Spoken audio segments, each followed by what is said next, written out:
मेरे प्यारे छोटे दोस्त, आज मैं तुम्हें भारत सरकार की सबसे बड़ी टीम के बारे में बताऊंगा, जिसे हम यूनियन एग्जीक्यूटिव कहते हैं। आसान भाषा में समझो कि जैसे तुम्हारे स्कूल को चलाने के लिए एक प्रिंसिपल और टीचर्स की टीम होती है, वैसे ही हमारे देश को चलाने के लिए ये टीम काम करती है। इस टीम में 5 मुख्य लोग होते हैं। पहले हैं प्रेसिडेंट, जिन्हें हम भारत का प्रथम नागरिक यानी फर्स्ट सिटीजन कहते हैं। दूसरे हैं वाइस प्रेसिडेंट, जो प्रेसिडेंट की मदद करते हैं। तीसरे हैं प्राइम मिनिस्टर, जो टीम के असली कप्तान हैं। चौथे हैं काउंसिल ऑफ मिनिस्टर्स, जो अलग अलग विभागों के हेड होते हैं। और 5वें हैं अटॉर्नी जनरल, जो सरकार के वकील होते हैं। भारत के संविधान के पार्ट वी में आर्टिकल 52 से 78 तक सिर्फ इसी टीम के बारे में बताया गया है। अब बात करते हैं प्रेसिडेंट की, जो पूरे देश के मुखिया होते हैं। इन्हें नॉमिनल हेड कहा जाता है। इसका मतलब यह है कि देश के सारे बड़े काम इनके नाम से होते हैं, लेकिन असली फैसले प्राइम मिनिस्टर और उनकी टीम लेती है। प्रेसिडेंट हमारे देश की एकता और शान का प्रतीक होते हैं। जब भी दुनिया में भारत की बात होती है तो प्रेसिडेंट को सबसे ऊपर रखा जाता है, क्योंकि वो पूरे देश को एक धागे में पिरोकर रखने वाले सिंबल की तरह हैं। अब तुम सोच रहे होगे कि क्या हम और तुम जाकर प्रेसिडेंट को वोट देते हैं, तो जवाब है नहीं। प्रेसिडेंट का चुनाव इनडायरेक्टली होता है। हम जिन नेताओं को चुनकर संसद यानी पार्लियामेंट और राज्यों की विधानसभा यानी लेजिस्लेटिव असेंबलीज में भेजते हैं, वे लोग हमारे बदले प्रेसिडेंट को वोट देते हैं। वोट देने वाले इन खास लोगों के समूह को इलेक्टोरल कॉलेज कहा जाता है। इसमें लोकसभा और राज्यसभा के चुने हुए सदस्य और सभी राज्यों की लेजिस्लेटिव असेंबलीज के सदस्य शामिल होते हैं। इसके साथ ही दिल्ली और पुडुचेरी के साथ साथ जम्मू एंड कश्मीर की विधानसभा के सदस्य भी इसमें वोट डालते हैं। प्रेसिडेंट के चुनाव का तरीका बहुत अनोखा है, जिसे proportional representation bye means of single transferable vote कहते हैं। इसे एक आसान उदाहरण से समझो। मान लो तुम्हारी क्लास में 3 मॉनिटर खड़े हैं। तुम्हें सिर्फ एक को नहीं चुनना है, बल्कि तुम्हें अपनी पसंद बतानी है कि नंबर 1 पर मुझे ये पसंद है और नंबर 2 पर ये। अगर तुम्हारे पहले पसंद वाले को कम वोट मिलते हैं तो तुम्हारा वोट तुम्हारी दूसरी पसंद को दे दिया जाता है। इस तरह तब तक गिनती होती है जब तक किसी एक को एब्सोल्यूट मेजॉरिटी यानी आधे से ज्यादा वोट न मिल जाए। ये पूरी वोटिंग सीक्रेट बैलेट से होती है, जिसका मतलब है कि कोई किसी का वोट देख नहीं सकता। इस चुनाव में एक और जरूरी बात है, जिसे पैरिटी और यूनिफॉर्मिटी कहते हैं। हमारा संविधान चाहता है कि चाहे कोई राज्य बड़ा हो या छोटा, सबको बराबर का हक मिले। इसलिए हर राज्य के नेता के वोट की कीमत उसकी जनसंख्या के हिसाब से तय की जाती है। साथ ही ये भी ध्यान रखा जाता है कि पूरे देश के सारे राज्यों के वोटों की कुल ताकत और दिल्ली में बैठे संसद के सदस्यों के वोटों की कुल ताकत बराबर रहे। इससे ये पक्का हो जाता है कि प्रेसिडेंट किसी एक पार्टी या एक राज्य का नहीं, बल्कि पूरे भारत का सच्चा प्रतिनिधि है। क्या तुम जानना चाहोगे कि एक आम इंसान को भारत का प्रेसिडेंट बनने के लिए कौन सी 3 सबसे जरूरी शर्तें पूरी करनी पड़ती हैं?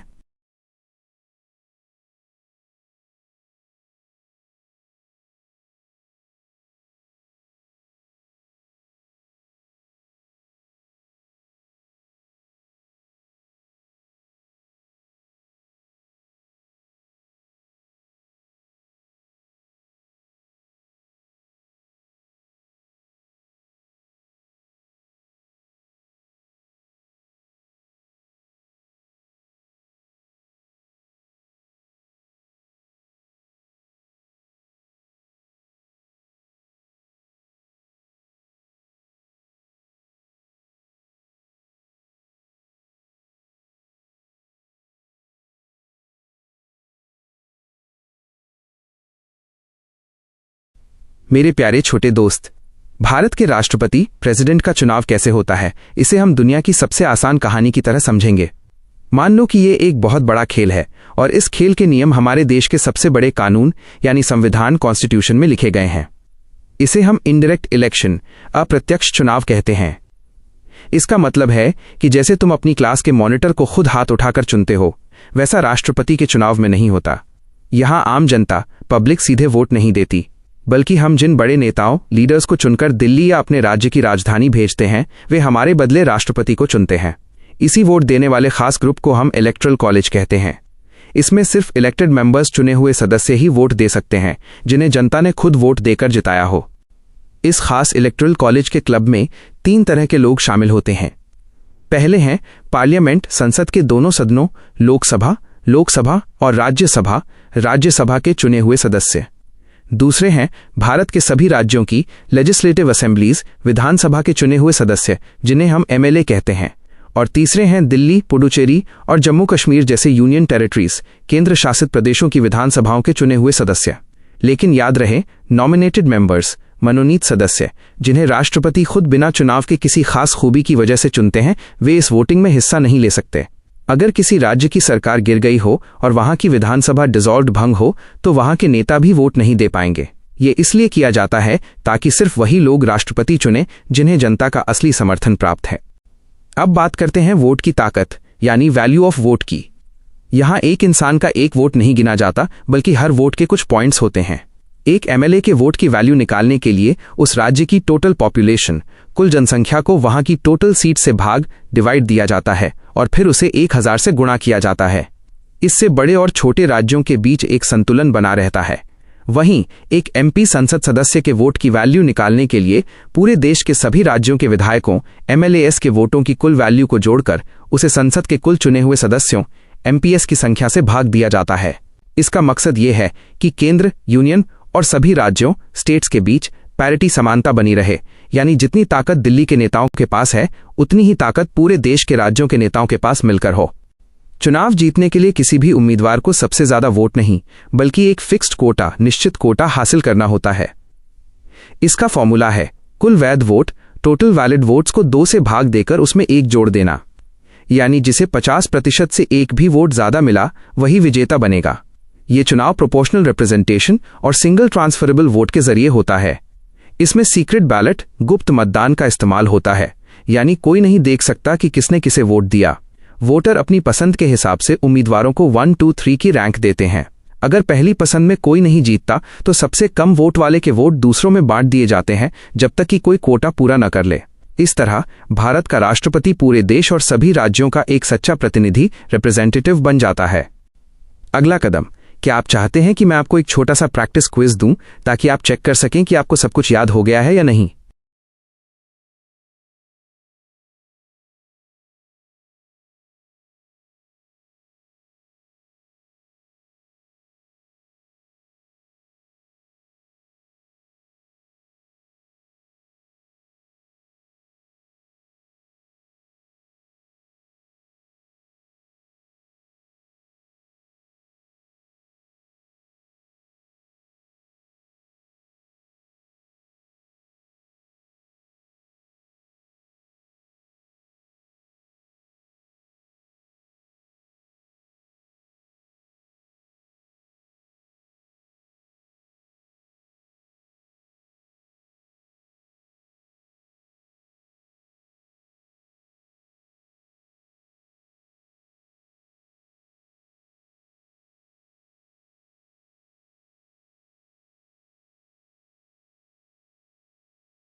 नमस्ते मेरे प्यारे छोटे दोस्त। आज हम भारत के सबसे बड़े पद यानी प्रेसिडेंट, राष्ट्रपति के चुनाव के बारे में सब कुछ विस्तार से समझेंगे। मैं तुम्हें ऐसे समझाऊंगा जैसे हम कोई मजेदार खेल खेल रहे हों। भारत के प्रेसिडेंट, राष्ट्रपति का चुनाव थोड़ा अलग होता है। हम आम लोग जैसे स्कूल के मॉनिटर को चुनते हैं वैसे सीधे वोट नहीं देते। इसे इनडायरेक्ट इलेक्शन, अप्रत्यक्ष चुनाव कहते हैं। इसका मतलब है कि हमारे द्वारा चुने गए नेता ऑफ एमएलएस और एमपीएस हमारे बदले में राष्ट्रपति को चुनते हैं। इस वोट देने वाले ग्रुप को इलेक्टोरल कॉलेज, निर्वाचक मंडल कहा जाता है। लेकिन याद रहे, इस ग्रुप में हर कोई शामिल नहीं हो सकता। संसद, पार्लियामेंट में कुछ ऐसे लोग होते हैं जिन्हें राष्ट्रपति खुद चुनते हैं, जैसे कोई बड़ा खिलाड़ी या कलाकार। इन्हें नॉमिनेटेड मेंबर्स, मनोनीत सदस्य कहते हैं।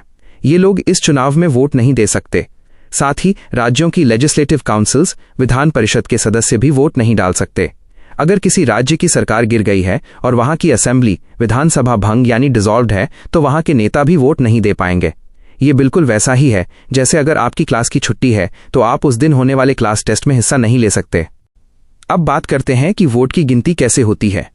यहां एक इंसान इक्वल्स 1 वोट नहीं होता, बल्कि हर वोट की एक वैल्यू, मूल्य या ताकत होती है।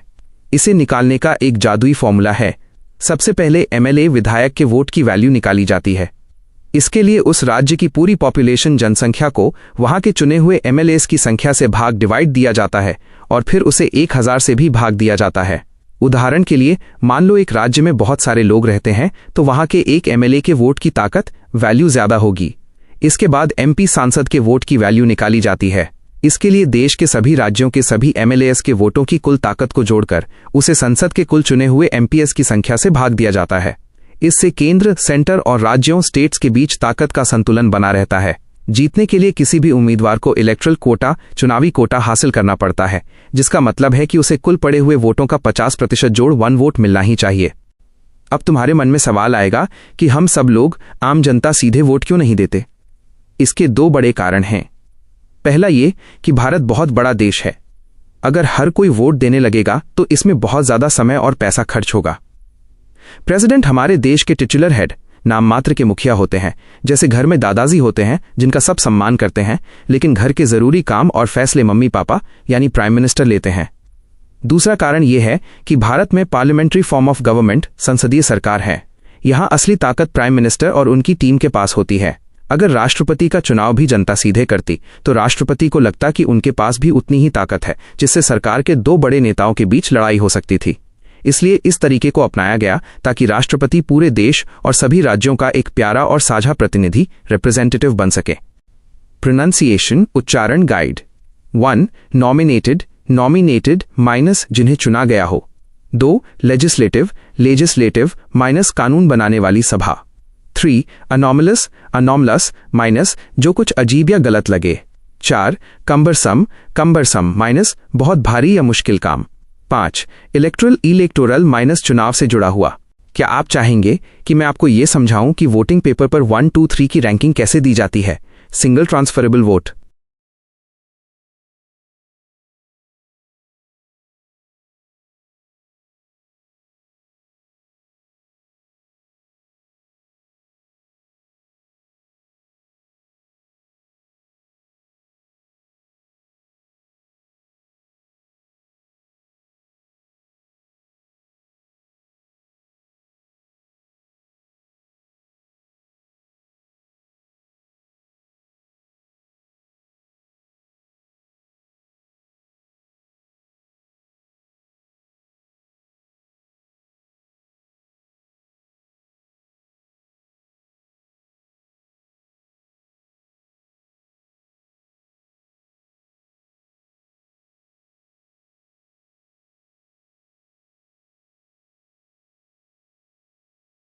This is your ultimate exam cheat sheet.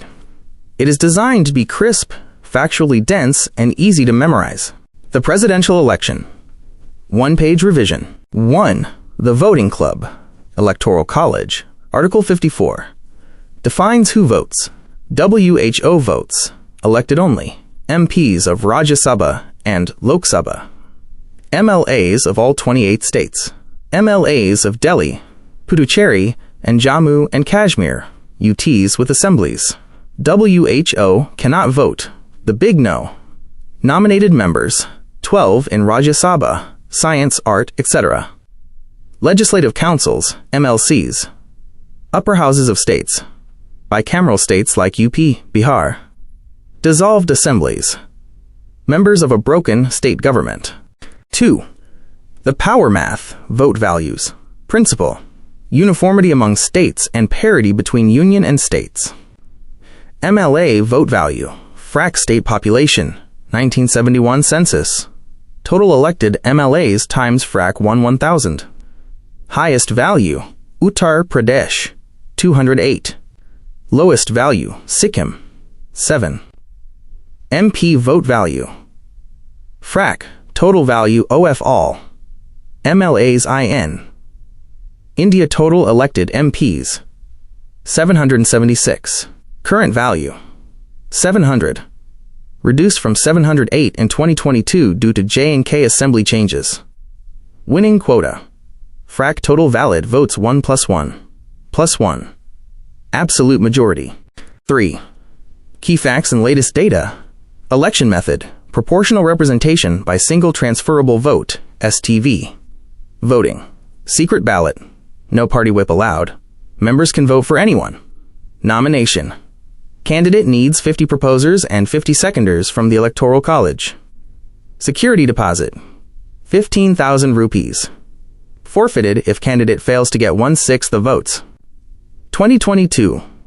Election result. Drupadi Murmu, 15th President, defeated Yashwant Sinha. Population year 1971. Census is used.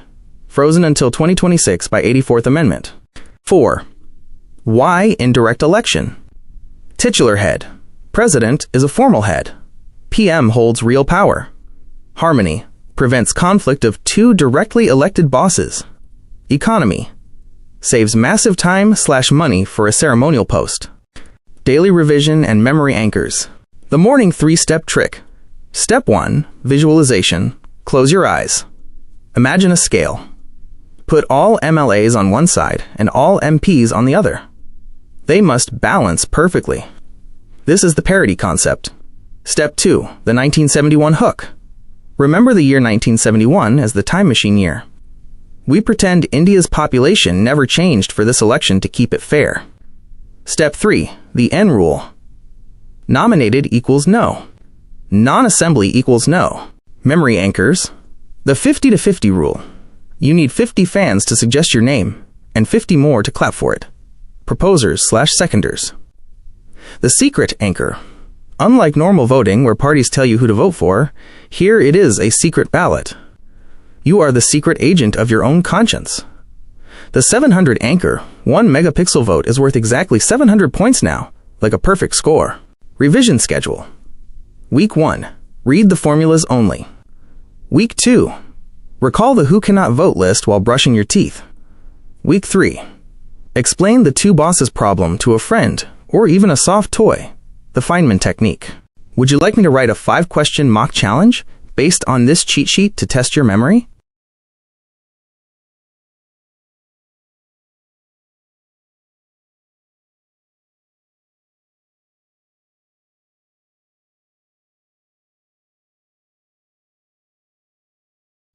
मेरे नन्हे दोस्त, आज मैं तुम्हें भारत के सबसे बड़े लीडर यानी प्रेसिडेंट, राष्ट्रपति बनने का सीक्रेट रास्ता बताऊंगा।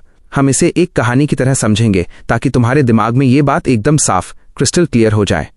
भारत का सबसे बड़ा नियमों वाला बैग, जिसे हम कॉन्स्टिट्यूशन ऑफ इंडिया, भारत का संविधान कहते हैं, उसके अंदर एक खास पन्ना है जिसे आर्टिकल 58 अनुच्छेद 58 कहते हैं। इस पन्ने पर लिखा है कि राष्ट्रपति बनने के लिए आपके पास क्या क्या खूबियां होनी चाहिए। सबसे पहली शर्त यह है कि उस इंसान को सिटीजन ऑफ इंडिया, भारत का नागरिक होना चाहिए। यहां एक बहुत मजेदार बात है। जैसे अमेरिका में अगर कोई राष्ट्रपति बनना चाहता है तो उसका जन्म वहीं होना जरूरी है, लेकिन हमारे प्यारे देश भारत में ऐसा नहीं है। यहां अगर कोई सिटीजन बाय बर्थ, जन्म से भारतीय है, तो वो भी राष्ट्रपति बन सकता है, और अगर कोई दूसरे देश से आकर यहां रहने लगा और कानूनी तौर पर नेचुरलाइज्ड सिटीजन, प्राकृतिक रूप से नागरिक बन गया, तो वो भी राष्ट्रपति बन सकता है। यानी भारत सबको मौका देता है। दूसरी शर्त उम्र, एज की है। राष्ट्रपति बनने के लिए इंसान को कम से कम 35 ईयर्स, 35 साल का होना ही चाहिए। इसे ऐसे समझो जैसे तुम छोटे बच्चे हो, इसलिए अभी स्कूल बस नहीं चला सकते। वैसे ही देश चलाने के लिए बहुत बड़ी जिम्मेदारी चाहिए, इसलिए उम्र का 35 साल होना जरूरी है। इसके बाद एक और शर्त आती है कि उस इंसान के पास वे सारी खूबियां होनी चाहिए जो एक मेंबर ऑफ लोकसभा का सदस्य बनने के लिए जरूरी होती हैं। इसका मतलब ये है कि उसे भारत का एक वोटर होना चाहिए, उसका दिमाग बिल्कुल स्वस्थ होना चाहिए और वो कभी किसी बैंक का पैसा लेकर भागा हुआ नहीं होना चाहिए। एक और बहुत जरूरी नियम है जिसे हम ऑफिस ऑफ प्रॉफिट, लाभ का पद कहते हैं। इसका मतलब है कि जब कोई राष्ट्रपति के चुनाव के लिए खड़ा होता है तो वो सरकार के नीचे किसी ऐसी नौकरी पर नहीं होना चाहिए जिससे उसे अलग से पैसे या सैलरी मिल रही हो। वो सिर्फ देश की सेवा के लिए आना चाहिए। लेकिन इसमें एक छूट भी है। अगर कोई पहले से ही प्रेसिडेंट, वाइस प्रेसिडेंट, किसी राज्य का गवर्नर, राज्यपाल या केंद्र या राज्य सरकार में मिनिस्टर, मंत्री है, तो उसे अपनी नौकरी छोड़ने की जरूरत नहीं है। वे अपनी कुर्सी पर रहते हुए भी राष्ट्रपति का चुनाव लड़ सकते हैं। आखिर में ये चुनाव कोई मजाक नहीं है, इसलिए एक खास फिल्टर लगाया गया है। राष्ट्रपति का चुनाव लड़ने के लिए आपको कम से कम 50 प्रपोजर्स, प्रस्तावक, और 50 सेकेंडर्स, अनुमोदक की जरूरत होती है। ये प्रस्तावक और अनुमोदक आम लोग नहीं होते, बल्कि ये वो नेता, एमपीएस और एमएलएस होते हैं जिन्हें जनता ने चुना है। इसका मतलब है कि कम से कम 100 बड़े नेताओं को लिखकर देना होगा कि हाँ, हम चाहते हैं कि ये इंसान राष्ट्रपति बने। जैसे स्कूल में कैप्टन बनने के लिए आपको अपनी क्लास के बहुत सारे बच्चों का सपोर्ट चाहिए होता है, वैसे ही देश का राष्ट्रपति बनने के लिए इन 100 बड़े नेताओं का भरोसा जीतना जरूरी है। क्या आप चाहते हैं कि मैं आपको ये समझाऊं कि इन 100 नेताओं, इलेक्टर्स का चुनाव कैसे होता है और वे राष्ट्रपति को वोट कैसे देते हैं?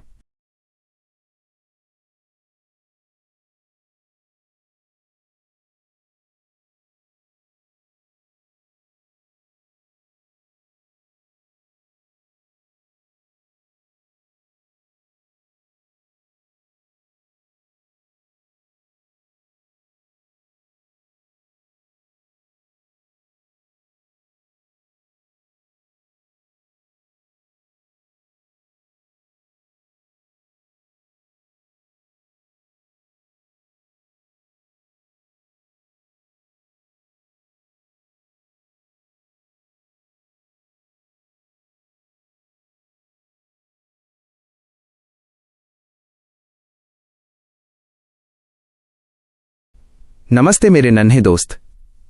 आज मैं आपको भारत के सबसे बड़े पद यानी प्रेसिडेंट, राष्ट्रपति के बारे में ऐसे समझाऊंगा कि आप कभी नहीं भूलेंगे। भारत के संविधान कॉन्स्टिट्यूशन का आर्टिकल 59 राष्ट्रपति की नौकरी की शर्तों के बारे में बताता है। इसे हम एक एक करके बहुत गहराई से और सबसे आसान भाषा में समझेंगे। 1. संसद या विधानसभा की सदस्यता, मेंबरशिप ऑफ पार्लियामेंट और लेजिस्लेचर। सबसे पहली बात यह है कि प्रेसिडेंट बनने के लिए व्यक्ति को पूरी तरह स्वतंत्र होना चाहिए। संविधान कहता है कि प्रेसिडेंट किसी भी सदन का मेंबर सदस्य नहीं होगा, तो पार्लियामेंट संसद के लोक सभा या राज्यसभा का और न ही राज्यों की लेजिस्लेटिव असेंबली विधानसभा का। इसे एक उदाहरण से समझें। मान लीजिए आप अपनी क्लास के मॉनिटर हैं, लेकिन अब आपको पूरे स्कूल का हेड बॉय चुन लिया गया। नियम यह है कि आप एक साथ 2 पदों पर नहीं रह सकते। अगर कोई व्यक्ति पहले से ही एमपी, सांसद या एमएलए विधायक है और वह प्रेसिडेंट चुन लिया जाता है, तो जिस दिन वो राष्ट्रपति के पद पर कदम रखेगा, उसकी पुरानी कुर्सी, सीट अपने आप खाली, वेकेटेड मान ली जाएगी। उसे इस्तीफा देने की भी जरूरत नहीं। कानून मान लेता है कि वो सीट अब खाली है। इसे हम deemed to have vacated his seat कहते हैं। इसका उच्चारण है deemed to have vacated his seat. 2. लाभ का पद, ऑफिस ऑफ प्रॉफिट। संविधान का दूसरा बड़ा नियम है कि प्रेसिडेंट कोई भी दूसरा ऑफिस ऑफ प्रॉफिट नहीं संभाल सकता। इसका मतलब है कि राष्ट्रपति रहते हुए वो व्यक्ति सरकार के अंदर कोई ऐसी दूसरी नौकरी या बिजनेस नहीं कर सकता जहां से उसे पैसा या शक्ति पावर मिले। उदाहरण के लिए, राष्ट्रपति किसी सरकारी कंपनी का चेयरमैन या किसी बैंक का बड़ा अधिकारी नहीं बन सकता। ऐसा इसलिए है ताकि उनका पूरा ध्यान सिर्फ देश की सेवा पर रहे और वो पैसों के लालच में ना आए। 3. राष्ट्रपति भवन और वेतन, ऑफिशियल रेजिडेंस एंड एमोल्यूमेंट्स। भारत के प्रेसिडेंट को रहने के लिए एक बहुत ही आलीशान महल मिलता है, जिसे हम राष्ट्रपति भवन कहते हैं। इसका उच्चारण है राष्ट्रपति भवन। खास बात यह है कि इसके लिए उन्हें 1 रुपया भी किराया, रेंट नहीं देना पड़ता। इसके अलावा उन्हें इमोल्यूमेंट्स माइनस यानी वेतन, सैलरी, अलाउंस माइनस यानी खर्चा पानी और कई प्रिविलेज माइनस यानी खास सुविधाएं मिलती हैं। ये सब कितना होगा, ये हमारी पार्लियामेंट, संसद तय करती है। आज के समय 2025 में राष्ट्रपति की सैलरी 5 लाख रुपए हर महीने है। ये सारी जानकारी संविधान की 2nd शेड्यूल, दूसरी अनुसूची में लिखी गई है। 4. शर्तों में बदलाव पर रोक, प्रोटेक्शन ऑफ सर्विस कंडीशंस। संविधान कहता है कि प्रेसिडेंट की सेवा की शर्तों और उनकी सैलरी में उनके कार्यकाल टर्म के दौरान कोई भी कमी या नुकसानदेह बदलाव नहीं किया जा सकता। इसे cannot be varied to his disadvantage कहते हैं। उच्चारण cannot be varied to his disadvantage. उदाहरण के लिए, अगर आज राष्ट्रपति की सैलरी 5 लाख है, तो सरकार कल ये नहीं कह सकती कि हम आपसे खुश नहीं हैं, इसलिए कल से आपको सिर्फ 2 लाख मिलेंगे। ये नियम इसलिए बनाया गया है ताकि राष्ट्रपति बिना डरे अपना काम कर सकें और सरकार उन्हें पैसों का डर दिखाकर दबा न सके। 5. कानूनी सुरक्षा, इम्यूनिटी फ्रॉम प्रोसीडिंग्स। अंत में राष्ट्रपति को बहुत बड़ी कानूनी सुरक्षा, इम्यूनिटी मिली हुई है। जब तक वो राष्ट्रपति हैं, उनके खिलाफ कोई भी क्रिमिनल प्रोसीडिंग माइनस यानी पुलिस केस या गिरफ्तारी नहीं हो सकती। चाहे उन्होंने अपने व्यक्तिगत जीवन में ही कुछ किया हो, उन्हें जेल नहीं भेजा जा सकता। हालांकि अगर कोई सिविल प्रोसीडिंग माइनस यानी जमीन या पैसों से जुड़ा निजी मामला है, तो वो शुरू की जा सकती है, लेकिन उसके लिए कम से कम 2 months नोटिस, 2 महीने का नोटिस देना जरूरी है। ये नोटिस इसलिए दिया जाता है ताकि राष्ट्रपति अपने काम से समय निकालकर इसका जवाब दे सकें। ये सुरक्षा उन्हें इसलिए दी गई है क्योंकि वो भारत के पहले नागरिक और देश के गौरव का प्रतीक हैं। क्या आप चाहते हैं कि मैं आपको राष्ट्रपति को पद से हटाने की प्रक्रिया यानी इम्पीचमेंट, महाभियोग के बारे में भी इसी तरह विस्तार से समझाऊं?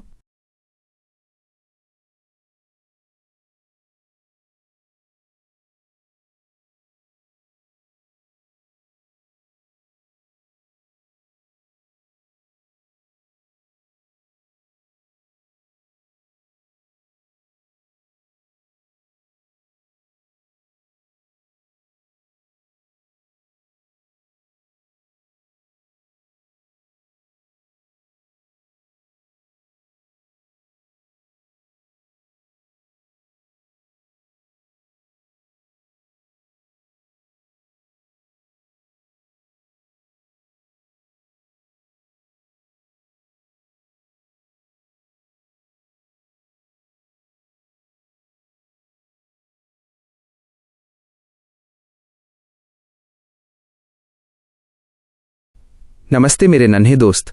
आज हम भारत के सबसे बड़े अधिकारी यानी प्रेसिडेंट, राष्ट्रपति के बारे में सब कुछ विस्तार से जानेंगे। इसे हम ऐसे समझेंगे जैसे किसी कहानी को सुनते हैं, ताकि आपके दिमाग में ये हमेशा के लिए बस जाए। भारत का प्रेसिडेंट देश का पहला नागरिक होता है। जब कोई व्यक्ति चुनाव जीत जाता है और उसे प्रेसिडेंट बनना होता है, तो कुर्सी पर बैठने से पहले उन्हें एक बहुत ही खास वादा करना पड़ता है। इस वादे को हम ओथ, शपथ या एफर्मेशन, प्रतिज्ञान कहते हैं। आर्टिकल 60 अनुच्छेद 60 हमें इसी के बारे में बताता है। यह वादा वो सबके सामने नहीं, बल्कि chief justice of India CJI, Bharat के मुख्य न्यायाधीश के सामने करते हैं। सोचिए, जैसे स्कूल में जब आप मॉनिटर बनते हैं तो प्रिंसिपल सर के सामने वादा करते हैं, ठीक वैसे ही अगर चीफ जस्टिस वहां नहीं है तो सुप्रीम कोर्ट के जो सबसे बड़े और अनुभवी जज, सीनियर मोस्ट जज होंगे, उनके सामने ये वादा किया जाएगा। अब देखते हैं कि इस ओथ में प्रेसिडेंट क्या क्या कहते हैं। वह 3 मुख्य बातें बोलते हैं। पहली बात, वो कहते हैं कि मैं अपने पद के काम पूरी ईमानदारी से करूंगा, जिसे अंग्रेजी में फेथफुली एग्जीक्यूट द ऑफिस कहते हैं। दूसरी और सबसे जरूरी बात, वो कहते हैं कि मैं कॉन्स्टिट्यूशन, संविधान और कानून की रक्षा करूंगा। इसे preserve, protect and defend the constitution कहा जाता है। इसका मतलब है कि संविधान हमारी देश की सबसे बड़ी रूल बुक है और राष्ट्रपति उसके बॉडीगार्ड की तरह होते हैं। तीसरी बात, वो वादा करते हैं कि वो अपना पूरा जीवन भारत के लोगों की सेवा और भलाई, service and wellbeing of the people में लगा देंगे। इसके बाद आता है टर्म ऑफ ऑफिस, जिसका जिक्र आर्टिकल 56 अनुच्छेद 56 में है। इसका मतलब है कि एक राष्ट्रपति कितने समय तक अपने पद पर रह सकता है। नियम यह है कि जिस दिन राष्ट्रपति अपना ऑफिस संभालते हैं, उस दिन से लेकर पूरे 5 इयर्स, 5 साल तक वो इस पद पर रहते हैं। लेकिन अगर वो बीच में ही काम छोड़ना चाहें तो वो अपना रेजिग्नेशन लेटर, इस्तीफा पत्र लिखकर वाइस प्रेसिडेंट, उपराष्ट्रपति को दे सकते हैं और अपनी मर्जी से पद छोड़ सकते हैं। इसके अलावा अगर वह संविधान के नियमों को तोड़ते हैं तो उन्हें इम्पीचमेंट, महाभियोग की प्रक्रिया से हटाया भी जा सकता है। एक बहुत ही दिलचस्प बात यह है कि मान लीजिए 5 साल पूरे हो गए, लेकिन अभी तक नए राष्ट्रपति का चुनाव नहीं हुआ है, तो क्या होगा? क्या देश बिना राष्ट्रपति के रहेगा? बिल्कुल नहीं। नियम कहता है कि जब तक नया राष्ट्रपति, सक्सेसर आकर अपनी जिम्मेदारी नहीं संभाल लेता, तब तक पुराने राष्ट्रपति ही अपना काम जारी रखेंगे। ये बिल्कुल वैसा ही है जैसे स्कूल बस का ड्राइवर तब तक सीट नहीं छोड़ता जब तक दूसरा ड्राइवर ड्यूटी संभालने के लिए बस में चढ़ न जाए। अंत में हम भारत और अमेरिका के बीच एक बड़ा अंतर समझते हैं। अमेरिकन कॉन्स्टिट्यूशन, अमेरिकी संविधान के हिसाब से वहां कोई भी व्यक्ति सिर्फ 2 बार ही राष्ट्रपति बन सकता है। लेकिन हमारा इंडियन कॉन्स्टिट्यूशन, भारतीय संविधान, बहुत अलग है। यहां कोई भी व्यक्ति कितनी भी बार, एनी नंबर ऑफ टाइम्स राष्ट्रपति बन सकता है। बस शर्त यह है कि वो चुनाव जीत जाए और उसकी योग्यता, क्वालिफाइड, पूरी हो। भारत में अब तक सिर्फ पहले राष्ट्रपति डॉक्टर राजेंद्र प्रसाद ही 2 बार इस पद पर रहे हैं। क्या आप चाहते हैं कि मैं आपको एक छोटा सा मैजिक टेस्ट दूं, जिससे पता चले कि आप अब इस विषय के मास्टर बन गए हैं?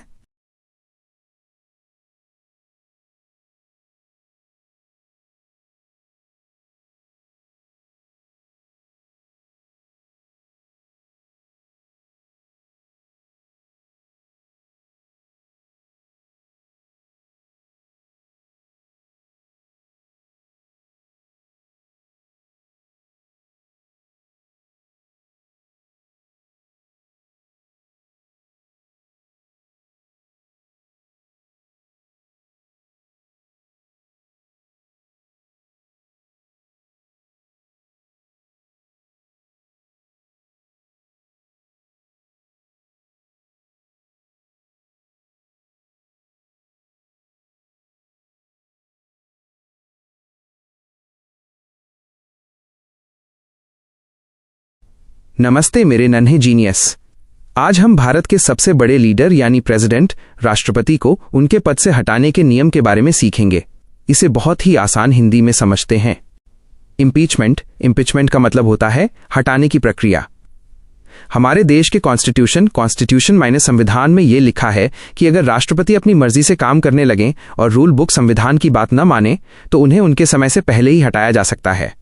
आर्टिकल 61, आर्टिकल 61 के अनुसार उन्हें हटाने का सिर्फ एक ही कारण हो सकता है, वायोलेशन ऑफ द कॉन्स्टिट्यूशन। इसका आसान मतलब है संविधान का उल्लंघन करना या नियमों को तोड़ना। हालांकि हमारी बुक में यह साफ साफ नहीं लिखा है कि कौन सी गलती उल्लंघन मानी जाएगी। ये फैसला हमारी पार्लियामेंट माइनर संसद करती है। अब समझते हैं कि यह काम कैसे शुरू होता है।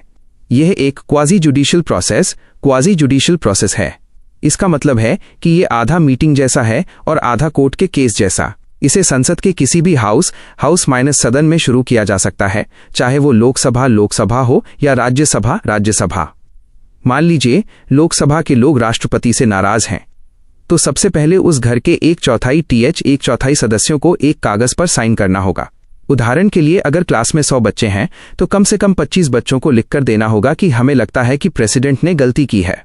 इसके बाद राष्ट्रपति को 14 डेज नोटिस दिया जाता है, यानी उन्हें 14 दिन पहले ही बता दिया जाता है कि तैयार हो जाइए, हम आपके बारे में चर्चा करने वाले हैं। जब 14 दिन पूरे हो जाते हैं तब उस सदन में वोटिंग होती है। यहां सबसे मुश्किल हिस्सा आता है।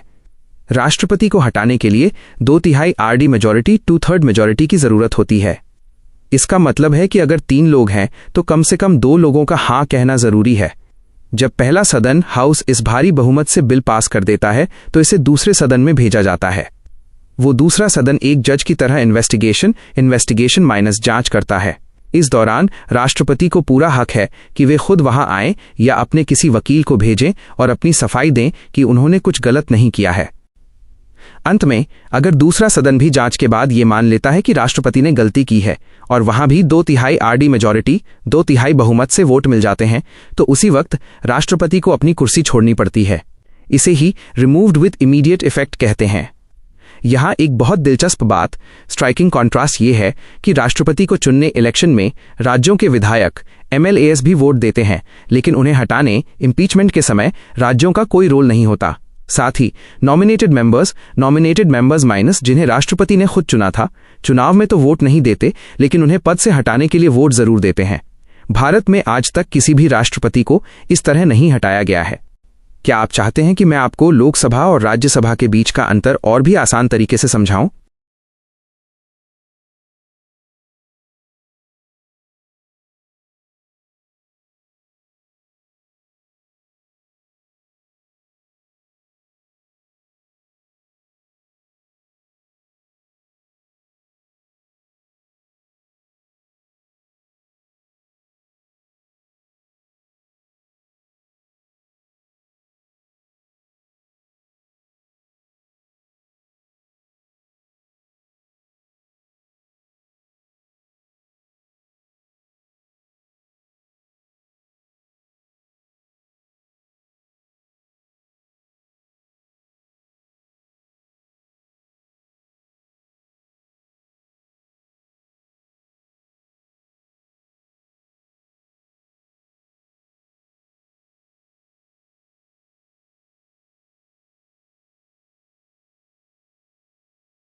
नमस्ते मेरे नन्हे चैंपियन। आज हम सीखेंगे कि अगर भारत के राष्ट्रपति प्रेसिडेंट की कुर्सी खाली हो जाए तो क्या होता है। इसे हम बहुत ही सरल हिंदी में समझेंगे ताकि आप इसे कभी न भूलें। भारत के राष्ट्रपति का पद 5 कारणों से खाली हो सकता है। पहला, जब उनके 5 साल पूरे हो जाएं, एक्सपायरी ऑफ टेन्योर। दूसरा, अगर वे खुद लिखकर कहें कि मुझे अब काम नहीं करना, रेजिग्नेशन। तीसरा, अगर भगवान न करे उनकी मृत्यु हो जाए, डेथ। चौथा, अगर उन्हें नियमों को तोड़ने के लिए हटा दिया जाए, रिमूवल बाय इम्पीचमेंट। और पांचवा, अगर कोर्ट कह दे कि उनका चुनाव गलत था, election declared null and void. मान लीजिए एक स्कूल के प्रिंसिपल सर ने खुद इस्तीफा दे दिया या उनका कॉन्ट्रैक्ट खत्म हो गया, तो स्कूल को तो नया प्रिंसिपल चाहिए ही होगा ना। बिल्कुल वैसा ही यहां भी होता है। अब एक बहुत जरूरी बात ध्यान से सुनो। अगर राष्ट्रपति का 5 साल का समय खत्म होने वाला है तो नियम यह है कि उनके जाने से पहले ही नए राष्ट्रपति का चुनाव इलेक्शन हो जाना चाहिए। लेकिन अगर किसी वजह से चुनाव में देरी हो जाए तो क्या होगा? क्या कुर्सी खाली रहेगी? नहीं। हमारे कॉन्स्टिट्यूशन संविधान में लिखा है कि देश में कभी भी गैप इंटररेग्नम नहीं होना चाहिए। इसलिए पुराने राष्ट्रपति तब तक कुर्सी पर बैठे रहेंगे जब तक कि नया राष्ट्रपति आकर अपना अज्यूम्स चार्ज न ले ले। यहां याद रखने वाली सबसे बड़ी बात यह है कि इस समय वाइस प्रेसिडेंट, उपराष्ट्रपति राष्ट्रपति नहीं बनते, बल्कि पुराने राष्ट्रपति ही ओवरटाइम करते हैं। ये ठीक वैसा ही है जैसे जब तक आपकी क्लास में नई टीचर नहीं आ जाती, पुरानी टीचर ही आपको पढ़ाती रहती हैं ताकि पढ़ाई न रुके। लेकिन अगर राष्ट्रपति अचानक चले जाएं, जैसे कि उनकी मृत्यु हो जाए या वे इस्तीफा दे दें, तब कहानी बदल जाती है। ऐसी स्थिति में वाइस प्रेसिडेंट तुरंत acting president, acts as the president बन जाते हैं। लेकिन वे हमेशा के लिए राष्ट्रपति नहीं रहते। सरकार को 6 मंथ्स 6 महीने के अंदर नया चुनाव करवाना ही पड़ता है। और अगर किसी कारण से वाइस प्रेसिडेंट की कुर्सी भी खाली हो तो भारत के सबसे बड़े जज यानी chief justice of India CJI राष्ट्रपति का काम संभालते हैं। अगर वे भी ना हो तो सुप्रीम कोर्ट के सबसे सीनियर जज, सीनियर मोस्ट जज ये जिम्मेदारी उठाते हैं। भारत में 1969 में ऐसा हो चुका है जब जस्टिस एम हिदायतुल्लाह को राष्ट्रपति का काम संभालना पड़ा था। जो भी व्यक्ति राष्ट्रपति की जगह काम संभालता है उसे राष्ट्रपति वाली सारी शक्तियां और सुरक्षा इम्यूनिटीज मिलती हैं। उसे वही बड़ी सैलरी, इमोल्यूमेंट्स और रहने के लिए राष्ट्रपति भवन जैसी सुविधाएं मिलती हैं जो असली राष्ट्रपति को मिलती हैं। संसद, पार्लियामेंट ये तय करती है कि उन्हें क्या क्या फायदे मिलेंगे। तो नन्हे जीनियस, अब आप समझ गए होंगे कि भारत के राष्ट्रपति की कुर्सी कभी खाली नहीं रह सकती, पीछे बैकअप का पूरा इंतजाम होता है। क्या अब आप चाहते हैं कि मैं आपको राष्ट्रपति की पावर शक्तियां के बारे में बताऊं कि वे पूरे दिन क्या क्या बड़े काम करते हैं?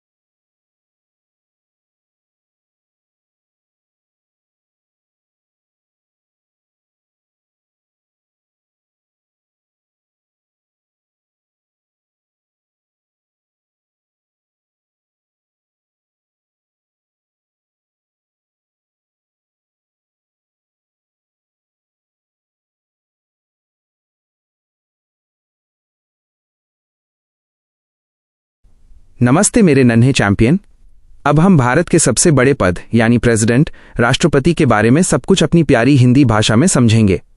मैं तुम्हें ऐसे समझाऊंगा जैसे हम कोई मजेदार कहानी सुन रहे हों। भारत का संविधान, कॉन्स्टिट्यूशन, एक बहुत बड़ी और जादुई नियम की किताब है। इस किताब में लिखा है कि भारत को कैसे चलाया जाएगा। इसमें राष्ट्रपति की शक्तियों, पावर्स के बारे में बताया गया है। राष्ट्रपति की शक्तियां बहुत हद तक गवर्नमेंट ऑफ इंडिया एक्ट 1935 से मिलती जुलती हैं। ये अंग्रेजों के समय का एक पुराना नियम था जिससे हमने कुछ अच्छी बातें सीखकर अपने संविधान में शामिल की। राष्ट्रपति की सबसे पहली शक्ति होती है एडमिनिस्ट्रेटिव एग्जीक्यूटिव पावर्स, प्रशासनिक या कार्यकारी शक्तियां। सरल शब्दों में कहें तो सरकार के जितने भी काम होते हैं, जैसे सड़कें बनवाना, देश की रक्षा करना या स्कूल खोलना, ये सब एग्जीक्यूटिव पावर के अंदर आते हैं। संविधान का आर्टिकल 53 कहता है कि संघ, यूनियन की सारी शक्ति राष्ट्रपति में निहित, वेस्टेड है। इसका मतलब है कि देश का सारा काम राष्ट्रपति के नाम पर ही होता है। हालांकि राष्ट्रपति ये सारे काम खुद अकेले नहीं करते, वे अपने नीचे काम करने वाले अधिकारियों जैसे प्राइम मिनिस्टर और उनकी टीम के जरिए ये काम करवाते हैं। अब बात करते हैं आर्टिकल 78B की। ये राष्ट्रपति को एक सुपर पावर देता है जिसे हम राइट टू बी इन्फॉर्म्ड कहते हैं। भले ही देश के असली फैसले प्राइम मिनिस्टर, प्रधानमंत्री लेते हैं, लेकिन राष्ट्रपति को पूरा हक है कि वे प्रधानमंत्री से पूछें, बताइए देश में क्या चल रहा है, और प्रधानमंत्री को उन्हें सब कुछ सच सच बताना पड़ता है। इसके अलावा सरकार के अंदर काम कैसे होगा, कौन सा मंत्री क्या काम करेगा, जैसे किसे एजुकेशन मिनिस्टर बनाया जाए और किसे डिफेंस मिनिस्टर, इसके नियम भी राष्ट्रपति ही बनाते हैं। इसे एलोकेशन ऑफ बिजनेस, काम का बंटवारा कहते हैं। जब भी सरकार कोई बड़ा फैसला लेती है या कोई नया ऑर्डर निकालती है तो उस पर मुहर राष्ट्रपति की ही लगती है, तभी उसे ऑथेंटिकेटेड, असली या प्रमाणित माना जाता है। राष्ट्रपति ही वो व्यक्ति हैं जो प्राइम मिनिस्टर और उनके साथी मंत्रियों, काउंसिल ऑफ मिनिस्टर्स को चुनते हैं और उन्हें पद की शपथ दिलाते हैं। ये सभी मंत्री राष्ट्रपति की प्रसन्नता, प्लेजर तक अपने पद पर रहते हैं। इसका एक मतलब ये भी है कि अगर कोई अकेला मंत्री कोई बड़ा फैसला ले ले और पूरी टीम काउंसिल को न बताए तो राष्ट्रपति प्रधानमंत्री से कह सकते हैं कि सुनिए, इस बात को पहले पूरी टीम के सामने रखिए और सबकी सलाह लीजिए। इसके साथ ही राष्ट्रपति देश के सबसे बड़े पदों पर नियुक्तियां, अपॉइंटमेंट्स करते हैं। वे अटॉर्नी जनरल फॉर इंडिया, सरकार का सबसे बड़ा वकील, CAG, सरकारी पैसों का हिसाब रखने वाला, चीफ इलेक्शन कमिश्नर, चुनाव कराने वाला मुखिया, और UPSC के चेयरमैन जो बड़े अफसरों को चुनते हैं, जैसे बड़े बड़े अधिकारियों को नियुक्त करते हैं। न्याय के मामले में भी राष्ट्रपति का बहुत बड़ा हाथ होता है। वे chief justice of India, Bharat के मुख्य न्यायाधीश और सुप्रीम कोर्ट तथा हाई कोर्ट्स के जजों को नियुक्त करते हैं। जजों को चुनते समय वे मुख्य न्यायाधीश से सलाह मशविरा, कंसल्टेशन भी करते हैं।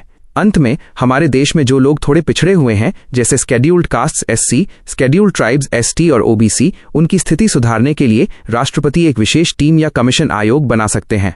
ये टीम जाकर जांच करती है कि क्या उन लोगों को सही से खाना, पढ़ाई और मौके मिल रहे हैं या नहीं।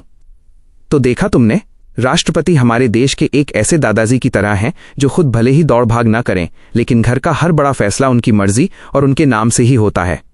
क्या आप चाहेंगे कि मैं आपको राष्ट्रपति की मिलिट्री पावर्स, सेना से जुड़ी शक्तियां के बारे में भी इसी तरह विस्तार से समझाऊं?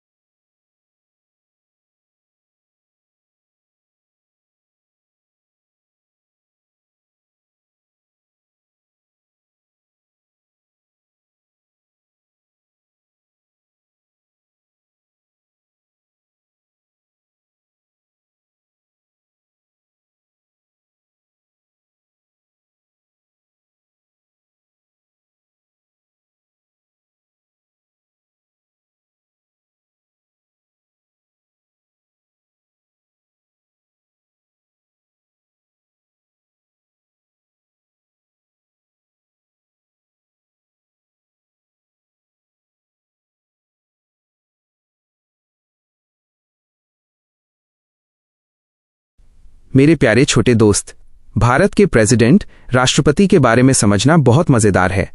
सोचो कि भारत एक बहुत बड़ा घर है और राष्ट्रपति उस घर के सबसे बड़े सदस्य हैं, जिनके पास कुछ बहुत ही खास जादुई शक्तियां हैं। चलिए, आपके दिए गए एक एक शब्द को हिंदी में इतनी गहराई और सादगी से समझते हैं कि आप इसे कभी नहीं भूलेंगे। 1. राज्यों के बीच भाईचारा, इंटरस्टेट काउंसिल। भारत में बहुत सारे स्टेट्स राज्य हैं, जैसे उत्तर प्रदेश, महाराष्ट्र और बिहार। कभी कभी इन राज्यों के बीच किसी बात को लेकर बहस हो सकती है। तब राष्ट्रपति अपनी शक्ति का इस्तेमाल करके एक इंटरस्टेट काउंसिल, अंतर्राज्यीय परिषद बनाते हैं। इसे आप एक दोस्ती कमेटी की तरह समझ सकते हैं। इसका काम ये पक्का करना है कि केंद्र सरकार, सेंटर और सभी राज्य आपस में मिलकर काम करें, कोऑपरेशन। उदाहरण के लिए, अगर दो राज्यों के बीच पानी या बिजली को लेकर झगड़ा हो, तो राष्ट्रपति इस परिषद को बुलाकर सबकी बात सुनते हैं और मिलजुल कर समाधान निकालते हैं। 2. केंद्र शासित प्रदेशों के असली मालिक, यूनियन टेरिटरीज। भारत में कुछ जगहें ऐसी हैं जिन्हें हम स्टेट्स नहीं बल्कि यूनियन टेरिटरीज UTS कहते हैं, जैसे चंडीगढ़ या लद्दाख। इन जगहों का कोई अपना अलग से बड़ा मुख्यमंत्री, चीफ मिनिस्टर नहीं होता जो सब कुछ संभाले। यहां राष्ट्रपति सीधे शासन करते हैं, लेकिन क्योंकि राष्ट्रपति बहुत व्यस्त होते हैं, इसलिए वो अपनी तरफ से एक हेल्पर नियुक्त करते हैं, जिसे एडमिनिस्ट्रेटर, प्रशासक या लेफ्टिनेंट गवर्नर कहा जाता है।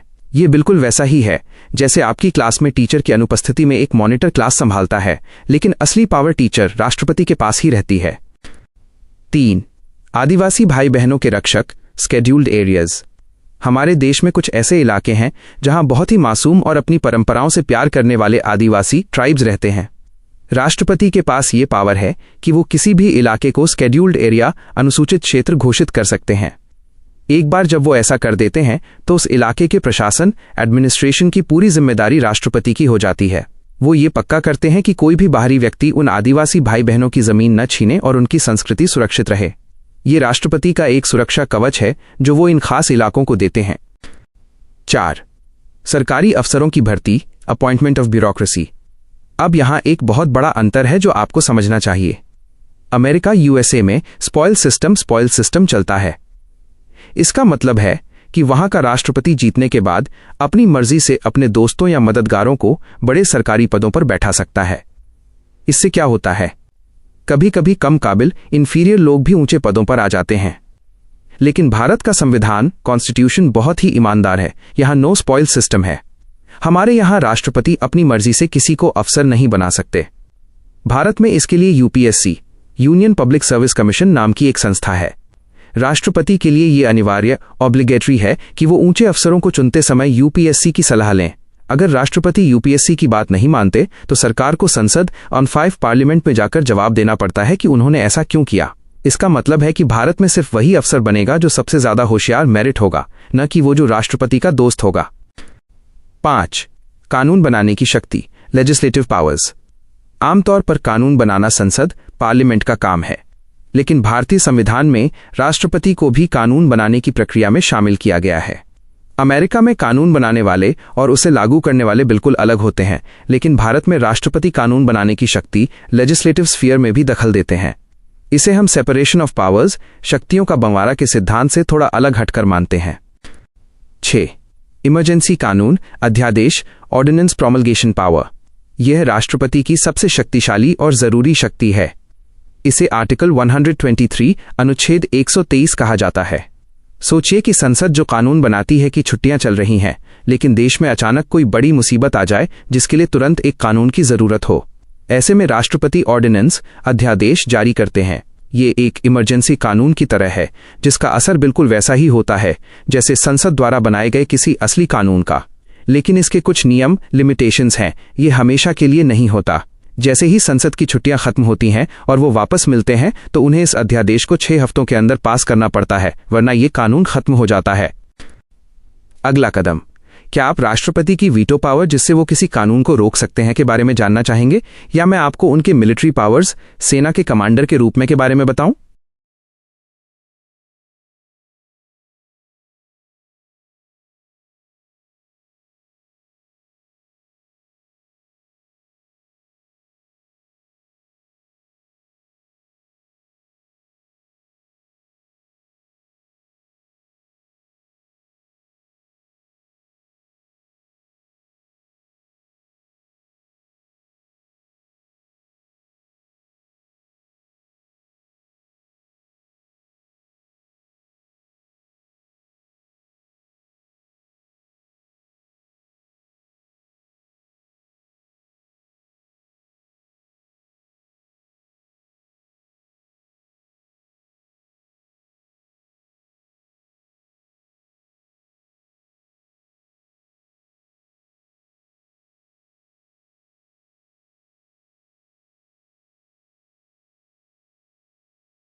नमस्ते। अब हम इस पूरे विषय को इतनी आसानी से समझेंगे कि आपको ये किसी कहानी की तरह याद हो जाएगा। हम हर इंग्लिश टेक्निकल वर्ड का इस्तेमाल करेंगे ताकि आप अपनी पढ़ाई में भी अव्वल रहें। भारत के प्रेसिडेंट, राष्ट्रपति के पास कुछ ऐसी शक्तियां होती हैं जिन्हें लेजिस्लेटिव पावर्स, विधायी शक्तियां कहते हैं। आमतौर पर भारत में शक्तियों का बंटवारा यानी सेपरेशन ऑफ पावर्स होता है, जिसका मतलब है कि कानून बनाने वाले पार्लियामेंट अलग हैं और देश चलाने वाले प्रेसिडेंट अलग। लेकिन भारतीय संविधान में ये नियम थोड़ा बदल जाता है और यहाँ हम अमेरिका, यूएसए से अलग हैं। भारत में जब बहुत जरूरत हो तो राष्ट्रपति खुद कानून बना सकते हैं। इसे समझने के लिए सोचिए कि स्कूल में नियम आमतौर पर टीचर्स की मीटिंग, पार्लियामेंट में बनते हैं, लेकिन अगर छुट्टियां चल रही हों और कोई इमरजेंसी आ जाए तो प्रिंसिपल प्रेसिडेंट अकेले ही एक स्पेशल ऑर्डर निकाल सकते हैं जिसे सब मानेंगे। राष्ट्रपति की सबसे बड़ी ताकत ऑर्डिनेंस, अध्यादेश जारी करने की होती है।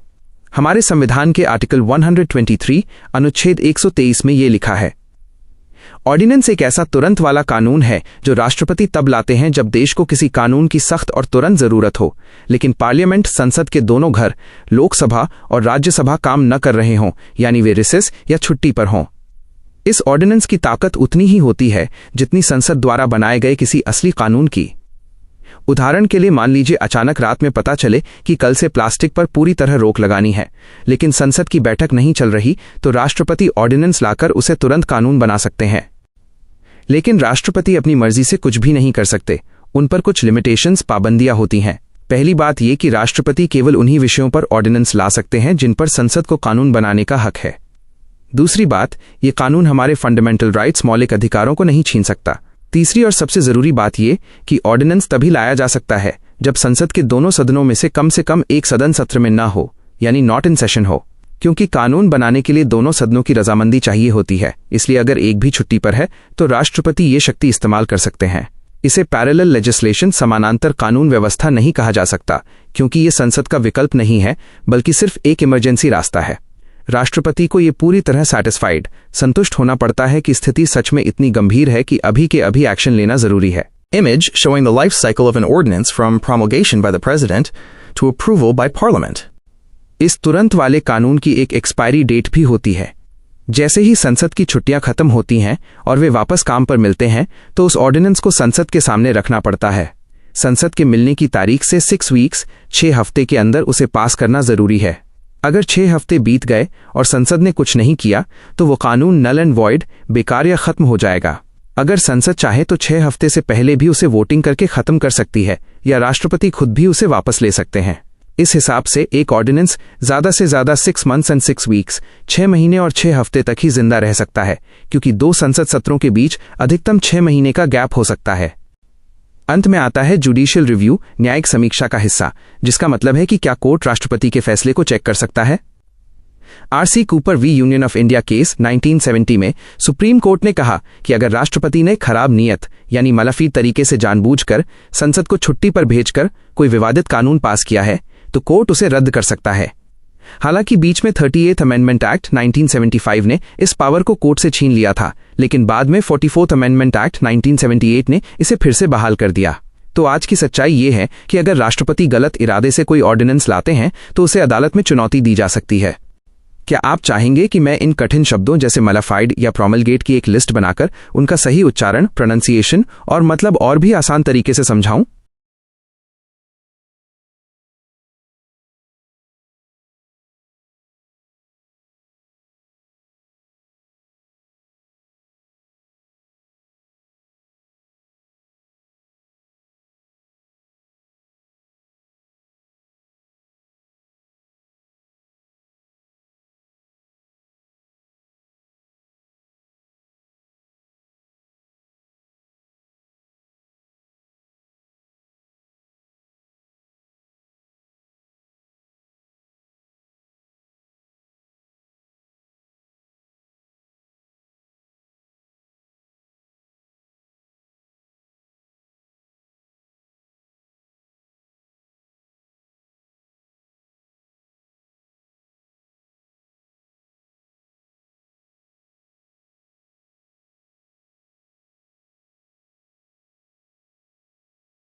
नमस्ते मेरे प्यारे छोटे दोस्त। आज हम भारत के सबसे बड़े नियमों के घर यानी पार्लियामेंट, संसद के बारे में इतनी गहराई से और इतनी आसानी से समझेंगे कि आप इसके मास्टर बन जाएंगे। भारत का जो प्रेसिडेंट, राष्ट्रपति होता है, वो पार्लियामेंट का एक इंटीग्रल पार्ट, अटूट हिस्सा होता है। इसका मतलब ये है कि जैसे एक शरीर के लिए दिल जरूरी है, वैसे ही हमारी संसद के लिए राष्ट्रपति जरूरी है। हमारे कॉन्स्टिट्यूशन संविधान के आर्टिकल 85 अनुच्छेद 85 में राष्ट्रपति को 3 जादुई ताकतें दी गई हैं। पहली ताकत है सम्मन करना। इसे आसान भाषा में समझें तो जैसे स्कूल की लंबी छुट्टियों के बाद प्रिंसिपल सर घंटी बजाकर सबको बुलाते हैं कि चलो बच्चों अब पढ़ाई शुरू करते हैं, ठीक वैसे ही राष्ट्रपति दोनों हाउसेज, सदनों माइनस लोकसभा और राज्यसभा को बुलावा भेजते हैं कि आइए और देश के लिए काम शुरू कीजिए। दूसरी ताकत है प्रोरोग करना। इसका मतलब है किसी एक सेशन सत्र को खत्म करना। जैसे स्कूल में एक टर्म जैसे हाफ ईयरली खत्म होने पर कुछ दिन की छुट्टी मिलती है, वैसे ही जब संसद का एक काम पूरा हो जाता है तो राष्ट्रपति उसे प्रोरोग कर देते हैं। और तीसरी सबसे बड़ी ताकत है डिसॉल्व करना। ये ताकत सिर्फ लोकसभा के लिए होती है। इसका मतलब है पूरी क्लास को ही खत्म कर देना ताकि नए चुनाव हों और नए लीडर्स चुनकर आएं। राज्यसभा कभी भी डिसॉल्व नहीं होती, वो हमेशा चलती रहती है। अब बात करते हैं आर्टिकल 108 अनुच्छेद 108 की, जिसे हम जॉइंट सिटिंग, संयुक्त बैठक कहते हैं। सोचिए, अगर घर में भाई कहता है कि आज पिज्जा खाएंगे लोकसभा और बहन कहती है नहीं आज डोसा खाएंगे राज्यसभा, तो बात अटक जाती है। इसे हम डेडलॉक, गतिरोध कहते हैं। जब किसी कानून, लेजिस्लेशन पर दोनों घर आपस में झगड़ा करने लगे और कोई फैसला ना हो पाए, तब राष्ट्रपति दोनों को एक ही कमरे में बिठाते हैं। इसे ही जॉइंट सिटिंग कहते हैं। यहां सब मिलकर वोट डालते हैं और फैसला हो जाता है। ये बिल्कुल वैसा ही है जैसे मम्मी पापा दोनों बच्चों को एक साथ बिठाकर समझाते हैं और फैसला सुना देते हैं। राष्ट्रपति के पास राइट टू एड्रेस, संबोधन का अधिकार भी होता है। जब भी नया चुनाव होता है और नए लीडर्स पहली बार आते हैं, या फिर हर साल जब पहला सेशन यानी बजट सत्र शुरू होता है तो राष्ट्रपति दोनों सदनों के सामने एक शानदार भाषण देते हैं। वो संसद को इन्फॉर्म सूचित करते हैं कि उन्हें क्यों बुलाया गया है, यानी कॉज ऑफ इट समन्स। ये भाषण एक कन्वेंशन परंपरा की तरह है जिसमें राष्ट्रपति पिछले साल की सरकार की अचीवमेंट्स, उपलब्धियों और आने वाले साल के एजेंडा योजनाओं के बारे में बताते हैं। ये बिल्कुल वैसा ही है जैसे साल के पहले दिन प्रिंसिपल सर स्टेज पर आकर बताते हैं कि पिछले साल स्कूल ने कितने मेडल जीते और इस साल हम क्या क्या नया करने वाले हैं। प्रोनाउंसिएशन गाइड, उच्चारण निर्देश। 1. समन, स्मन, इसे समन बोलें। 2. प्रोरोग, इसे प्रोरोग बोलें। 3. डिसॉल्व, डिसॉल्व, इसमें ज़ की आवाज आएगी। 4. लेजिस्लेशन, कानून बनाने की प्रक्रिया। 5. डेडलॉक, जब काम रुक जाए। क्या आप चाहते हैं कि मैं आपको यह समझाऊं कि राष्ट्रपति का यह भाषण एड्रेस कौन लिखता है और इसके बाद थैंक यू बोलने के लिए संसद में क्या होता है?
नमस्ते मेरे नन्हे चैंपियन। आज हम भारत के प्रेसिडेंट राष्ट्रपति की शक्तियों को एक कहानी की तरह समझेंगे। आप बस आराम से बैठिए, मैं आपको दुनिया का सबसे बेहतरीन और आसान सबक देने वाला हूं। प्रेसिडेंट साल के पहले दिन पार्लियामेंट में आकर एक बहुत बड़ा भाषण देते हैं जिसे ओपनिंग एड्रेस कहते हैं। ये बिल्कुल वैसा ही है जैसे आपके स्कूल का प्रिंसिपल साल के पहले दिन स्टेज पर आकर बताता है कि इस साल स्कूल में क्या क्या बड़ा काम होने वाला है। इसके बाद सभी नेता इस भाषण पर वोटिंग करते हैं जिसे मोशन ऑफ थैंक्स, धन्यवाद प्रस्ताव कहा जाता है। अब ध्यान से सुनिए, इस प्रस्ताव का लोकसभा में जीतना बहुत जरूरी है।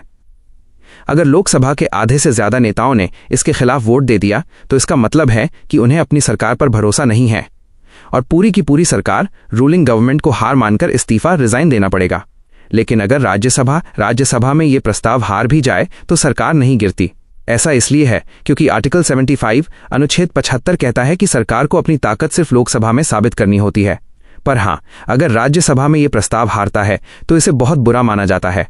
यह दिखाता है कि सरकार दूसरी पार्टियों, ऑपोजिशन को साथ लेकर चलने में नाकाम रही है। राष्ट्रपति जी के पास मैसेजेस, संदेश भेजने की भी एक जादुई शक्ति होती है। अगर पार्लियामेंट में किसी बिल, नया कानून बनने वाला कागज पर बहुत दिनों से बहस चल रही है और कोई फैसला नहीं हो पा रहा तो राष्ट्रपति उन्हें एक चिट्ठी भेज सकते हैं। वो कह सकते हैं, भैया इस कानून पर जल्दी ध्यान दो, देश इंतजार कर रहा है। इसके अलावा पार्लियामेंट चलाने के लिए एक कैप्टन की जरूरत होती है जिसे स्पीकर या चेयरमैन कहते हैं। मान लीजिए कभी ऐसा हो जाए कि लोकसभा का स्पीकर और डेप्यूटी स्पीकर दोनों मौजूद न हों, जैसे क्लास में मॉनिटर और डिप्टी मॉनिटर दोनों छुट्टी पर हों, तो राष्ट्रपति अपनी पसंद के किसी भी सदस्य को प्रिसाइड, अध्यक्षता करने के लिए कह सकते हैं ताकि क्लास यानी सदन की कार्यवाही चलती रहे। यही शक्ति उनके पास राज्यसभा के लिए भी होती है। अगली मजेदार बात यह है कि राष्ट्रपति जी 12 ऐसे लोगों को चुनकर सीधा राज्यसभा भेज सकते हैं जो अपने काम में सुपर हीरो हों। इसे नॉमिनेशन, नामांकन कहते हैं। ये 12 लोग राजनीति से नहीं बल्कि लिटरेचर, साहित्य, आर्ट, कला, साइंस, विज्ञान और सोशल सर्विस, समाज सेवा के माहिर होते हैं। जैसे कोई बहुत बड़ा लेखक, कोई महान कलाकार या वैज्ञानिक। इसके साथ ही राष्ट्रपति एक जज की तरह भी काम करते हैं। अगर किसी नेता की डिस्क्वालिफिकेशन, अयोग्यता का सवाल उठता है, यानी कि वो नेता रहने लायक है या नहीं, तो इसका आखिरी फैसला राष्ट्रपति ही लेते हैं। लेकिन ऐसा करने से पहले वो election commission of India, Bharat का चुनाव आयोग से सलाह जरूर लेते हैं। ये वैसा ही है जैसे घर का बड़ा फैसला दादाजी लेते हैं, लेकिन पहले वो घर के बाकी समझदार लोगों से मशवरा करते हैं। क्या आप जानते हैं कि कुछ कानून तो ऐसे होते हैं जिन्हें पार्लियामेंट में लाने से पहले राष्ट्रपति जी से नमस्ते करके पूछना पड़ता है।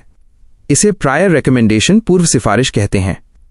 अगर सरकार को देश की गुल्लक, जिसे कंसोलिडेटेड फंड ऑफ इंडिया कहते हैं, से पैसे निकालने के लिए कोई मनी बिल, धन विधेयक लाना हो, या फिर किसी राज्य का नाम बदलना हो या नया राज्य बनाना हो, जैसे उत्तर प्रदेश को काटकर कोई और छोटा राज्य बनाना, तो पहले राष्ट्रपति की अनुमति लेनी ही पड़ेगी। उनके बिना साइन किए ये बातचीत शुरू ही नहीं हो सकती। अंत में एक बहुत जरूरी पुरानी बात जो अब बदल गई है। पहले आर्टिकल 331 अनुच्छेद 331 के तहत राष्ट्रपति लोकसभा में एंग्लो इंडियन अंग्रेजी भारतीय समुदाय के 2 लोगों को चुनते थे ताकि उनकी बात भी सुनी जा सके। लेकिन अब सावधान हो जाइए। 104th कॉन्स्टिट्यूशनल अमेंडमेंट एक्ट 104 संविधान संशोधन अधिनियम के जरिए इस नियम को खत्म कर दिया गया है। अब राष्ट्रपति इन 2 लोगों को नहीं चुनते। ये जानकारी आपको सबसे बेहतरीन छात्र बनाएगी, क्योंकि बहुत से लोग अभी भी पुरानी किताबें पढ़ रहे हैं। क्या आप चाहते हैं कि मैं इन सब शक्तियों का एक छोटा सा टेस्ट लूं ताकि देखें कि आप कितने बड़े पॉलिटिकल एक्सपर्ट बन गए हैं?